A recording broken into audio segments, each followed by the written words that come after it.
Hello everyone, welcome back to my YouTube channel. आज के इस वीडियो में हम बात करने वाले हैं बीएससी माइक्रोबायोलॉजी माइनर के द्वितीय प्रश्न पत्र की पहली यूनिट के बारे में, जिसका नाम है सूक्ष्मजीव विज्ञान की तकनीकों का भारतीय पारंपरिक ज्ञान, सूक्ष्मजीव नियंत्रण से भोजन का परीक्षण जैसे कि सुखाने एवं उबालने आदि के द्वारा।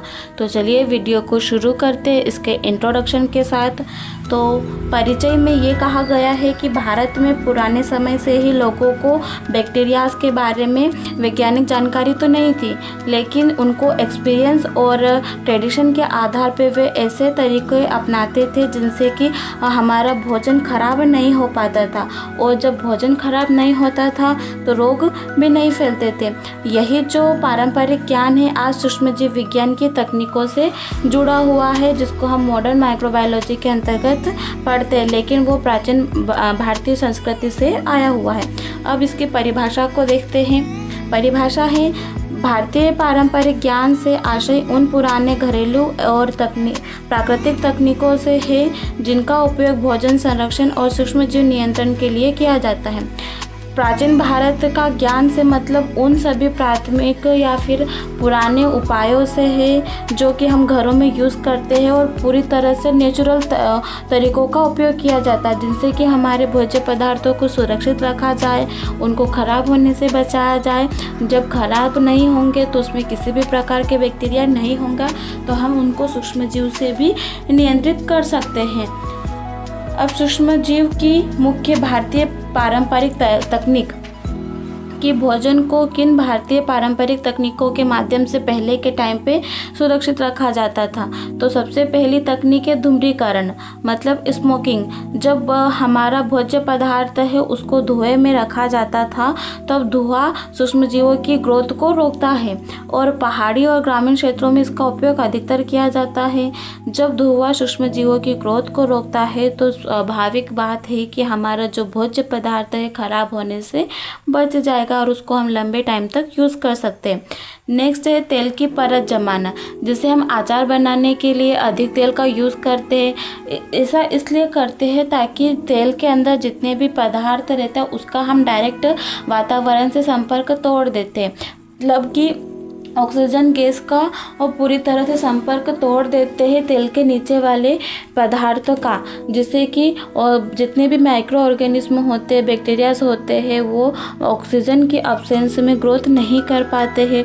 तो इससे हमारा जो हमारा जो भोजन है वो भी खराब नहीं होगा। तो भारतीय पारंपरिक ज्ञान के अनुसार भोजन को लंबे टाइम तक बचाने के लिए तेल की परत जमाई जाती थी। इसका उपयोग हम अचार बनाने के लिए मसालों को तेल में डुबोकर रखा जाता है, और हवा और नमी अंदर नहीं पहुंचती थी, जिससे हमारा जो भोज्य पदार्थ है वो खराब नहीं हो पाता था। नेक्स्ट है मिट्टी या मटके में भंडारण, मतलब कि मिट्टी से बने हुए पात्र या फिर मटके में हम हमारे भोज्य पदार्थों को स्टोर करके रख सकते हैं, क्योंकि जो अनाज और पानी होते हैं वो मिट्टी के बर्तनों में रखने से उन्हें ठंडा वातावरण मिलता है, जिससे कि सूक्ष्मजीव कम पनपते हैं। फिर नेक्स्ट इसका उपाय है, जो हमारी नई तरकीब है वो है राख का उपयोग। राख का उपयोग पुराने समय से किया जाता है, और राख का तो बहुत सारा उपयोग है, जैसे कि खेतों में छिड़काव किया जाता है ताकि जो हमारी फसल है उस पर बैक्टीरिया ना लग सके। बर्तन साफ़ करने के लिए भी पुरानी तकनीकों में जो पुराने लोग रहते थे वो बर्तनों को भी राख से साफ़ करते, क्योंकि राख में कुछ ऐसे एंटीबैक्टीरियल गुण पाए जाते हैं जो कि बैक्टीरिया की ग्रोथ को रोकने का काम करते हैं। तो कुछ जगह पे अनाज या जो कंदमूल फल फूल रखे जाते हैं वहाँ पर राख का उपयोग किया जाता है। राख नमी और कीटों को रोकती है। और जैसे कच्चे फल होते हैं, यदि हम कच्चे फलों को यूं ही खुला छोड़ देते हैं तो वो ख़राब हो जाएंगे, लेकिन उन कच्चे फलों को पकाने के लिए पुरानी पद्धति के अनुसार हम उनको राख में यदि कुछ महीनों के लिए गाड़ कर रख देते हैं तो वो फल ख़राब नहीं होंगे और राख के अंदर अच्छे से पक जाएंगे, ठंडी राख का यदि यूज़ करते हैं तो। फिर नेक्स्ट है पत्तों में लपेटकर संरक्षण। पत्तों में लपेटकर हम फल और सब्जियों को खराब होने से बचा सकते हैं। जैसे कि केला या साल के पत्तों में भोजन को लपेटा जाता था। इससे प्राकृतिक एंटीमाइक्रोबियल प्रभाव मिलता है, क्योंकि जो हमारा केले का पत्ता रहता है वो बहुत गुणकारी होता है। इसी वजह से जो भी माइक्रोबियल एजेंट होते हैं वो ग्रोथ नहीं कर पाते हैं। फिर नेक्स्ट है प्राकृतिक भंडारण। प्राकृतिक भंडारण मतलब प्राकृतिक ठंडा भंडारण, मतलब कि नेचुरल तरीके से हम ऐसा वातावरण क्रिएट करें जिससे कि हमारा भोज्य पदार्थ नेचुरल तरीके से बचा रहे खराब होने से। भोजन को ज़मीन के अंदर या फिर तहखाने में या फिर ऐसे स्थान पर रखा जाए जहाँ पर अधिक छाया उपस्थित हो, जिससे कि कम तापमान में भी हमारा भोजन देर तक लंबे समय तक चल सके और ख़राब जल्दी ना हो सके।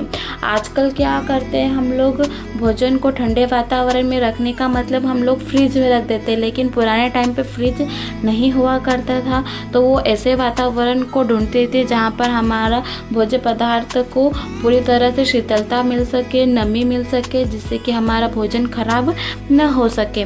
फिर नेक्स्ट है शर्करा द्वारा संरक्षण। ग्लूकोज के माध्यम से भी भोज्य पदार्थों को सुरक्षित किया जा सकता है, क्योंकि अधिक चीनी डालकर मुरब्बा, जैम, चटनी आदि बनाई जाती थी, क्योंकि ज़्यादा शर्करा होने से बैक्टीरिया नहीं बढ़ते हैं। फिर नेक्स्ट है बार बार गर्म करना। बार बार गर्म करना क्यों? क्योंकि गर्म करने पे बैक्टीरिया अब मर जाते हैं, उनकी ग्रोथ नहीं हो पाती, इसीलिए भोजन को गर्म कर कर ही खाया जाता था। और जब ठंडे भोजन को वापस से रीयूज़ किया जाता था तब भी उनको गर्म करके ही उपयोग में लाया जाता है। फिर तांबे या पीतल के बर्तनों का उपयोग। हम लोगों ने पढ़ा है कि जो तांबे और पीतल के बर्तन होते हैं बहुत ही गुणकारी और यूज़फुल होते हैं। तो जो पुराने लोग होते हैं वो अपने भोजन का उपयोग हमेशा तांबे और पीतल के बर्तनों के रूप में उनको सुरक्षित रखने के लिए किया जाता था। फिर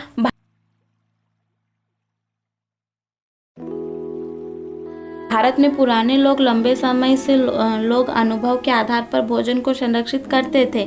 अब सूक्ष्मजीव नियंत्रण से भोजन का परीक्षण किस प्रकार से किया जाता है, तो उसकी कुछ आपको टेक्निक दी गई है। सबसे पहली टेक्निक है सुखाना, मतलब कि ड्राइंग। तो सुखाना से मतलब कि जो भी हमारा भोज्य पदार्थ रहता है उनको संरक्षण करने के लिए सबसे पुरानी और सरल टेक्निक यही है कि पारंपरिक तकनीक के माध्यम से हम हमारे भोज्य पदार्थों को सुखाकर इस विधि में हम भोज्य पदार्थ से नमी को हटा देते हैं, जिससे कि सूक्ष्मजीव की वृद्धि रुक जाए और भोजन को हम लंबे टाइम तक स्टोर कर सकें। इसका सिद्धांत क्या कहता है? सिद्धांत ये कहता है कि सूक्ष्मजीवों की वृद्धि के लिए पानी की आवश्यकता होती है। जब भोजन को सुखाया जाता है तो उसमें जल की मात्रा कम हो जाती है, जिससे बैक्टीरिया, फफूंद और यीस्ट विकसित नहीं हो पाते। इसकी विधि है, सबसे पहले तो हम हमारा भोज्य पदार्थ है उसको सूर्य की धूप या गर्म हवा में फैलाकर रख देंगे, जिससे धीरे धीरे नमी समाप्त हो जाएगी और पूरी तरह सूखने के बाद में उन्हें सूखे हुए बंद जगह में स्टोर करके रख लिया जाता है। उदाहरण है जैसे कि अनाज, कुछ दालें, लाल मिर्च, मेथी, धनिया, पापड़, बड़ी, इन सभी को हम सुखाने वाली टेक्निक के माध्यम से यूज़ करके लंबे टाइम तक स्टोर करके भोजन के रूप में ग्रहण कर सकते हैं। इसका लाभ है, ये विधि सस्ती और प्राकृतिक विधि है। इसमें किसी भी प्रकार का खर्चा नहीं है, ना ही हमें किसी प्रकार के इक्विपमेंट की आवश्यकता है। भोजन लंबे टाइम तक सेफ रहता है और बैक्टीरिया की वृद्धि भी रुक जाती है। भंडारण और परिवहन में भी आसानी होती है। निष्कर्ष क्या निकलता है? कंक्लूजन इसका इस प्रकार से सुखाने की जो विधि होती है भारतीय पारंपरिक ज्ञान पर आधारित एक प्रभावी सूक्ष्मजीव नियंत्रण तकनीक है, जिसका उपयोग आज भी भोजन संरक्षण में व्यापक रूप से किया जाता है। नेक्स्ट मेथड है इसकी उबालना, बॉइलिंग मेथड गर्म करने पर बैक्टीरिया मर जाते हैं। तो यदि हम किसी भोजन को संग्रहित करने के लिए, बचाने के लिए हम पारंपरिक विधि, जो बॉइलिंग मेथड ये वैज्ञानिक विधि भी है और पारंपरिक विधि भी है। इस प्रक्रिया में हम हमारा जो भोज्य पदार्थ रहता है उसको पानी में डालकर उच्च तापमान पर लगभग 100 डिग्री सेल्सियस का तापमान देते हैं और गर्म करते हैं हमारे भोज्य पदार्थों को, ताकि उसमें अच्छा सा उबाल आ जाए। और उबाल आने के बाद में उसमें जितने भी हानिकारक बैक्टीरियाज रहेंगे उनकी डेथ हो जाए। इसका सिद्धांत क्या कहता है? अधिक तापमान पर सूक्ष्म जीव के प्रोटीन और एंजाइम नष्ट कर देता है। इस कारण बैक्टीरियाज, वायरस और जितने भी इन्फेक्शियस या फिर बीमारी फैलाने वाले जीव होते हैं वो जीवित नहीं रह पाते हैं। इसकी विधि है, हमारा जो भोजन है, भोजन को और पानी को दोनों मिक्स करके एक बर्तन में डाल दिया जाता है। फिर एक उच्च तापमान पर इनको गर्म कर दिया जाता है, उबाल दिया जाता है। फिर उबालने के कुछ टाइम बाद इनको ठंडा करके स्टोर कर लिया जाता है। अब इसका उदाहरण है जैसे कि दूध को उबालना, पीने के पानी को उबालना, सब्जियां या भोजन को पकाना आदि, ये कुछ इसके उदाहरण हैं। इसके लाभ, ये हानिकारक जितने भी बैक्टीरियाज होते हैं उनको नष्ट करने का काम करते हैं। ये मेथड भी बहुत सरल होती है और इकोनॉमिक होती है, सस्ती होती है। इसमें कोई ज़्यादा खर्चा करने की ज़रूरत नहीं पड़ती है। ये इससे भोजन को हम सुरक्षित कर सकते हैं और ये हमारे स्वास्थ्य पर कोई किसी भी प्रकार का हार्मफुल इफ़ेक्ट नहीं डालेगा। और इसको घरों में आसानी से उपयोग भी किया जा सकता है और इस मेथड का यूज़ भी आसानी से हम घर में कर सकते हैं। इसके लिए हम किसी प्रकार के इक्विपमेंट की आवश्यकता नहीं, बस एक बर्तन की आवश्यकता रहेगी, गैस या फिर आग जलाने के लिए कुछ सामग्री की आवश्यकता और हमारे भोज्य पदार्थ की। निष्कर्ष क्या निकलता है इसका कि उबालने से सूक्ष्म जीव की जो नियंत्रण की अवस्था रहती है वो इस तकनीक के माध्यम से कम हो जाती है, जो कि भारतीय पारंपरिक ज्ञान और आधुनिक सूक्ष्मजीव विज्ञान दोनों पर ही महत्वपूर्ण स्थान रखती है। फिर अगली इसकी मेथड है वो है सूर्य की ऊष्मा का अवलोकन करना, मतलब कि सोलर हीट। सूर्य की जो ऊष्मा होती है उसका उपयोग हम भोज्य पदार्थों को संरक्षण करने के लिए हमारे जो पुराने समय से चलती आ रही भारतीय पारंपरिक पद्धति के अनुसार करते हैं। इसमें जो सूर्य की गर्मी होती है और सूर्य का प्रकाश, इसका यूज़ किया जाता है भोज्य पदार्थों को सुरक्षित रखने के लिए, जिससे कि बैक्टीरिया की वृद्धि को रोका जा सके।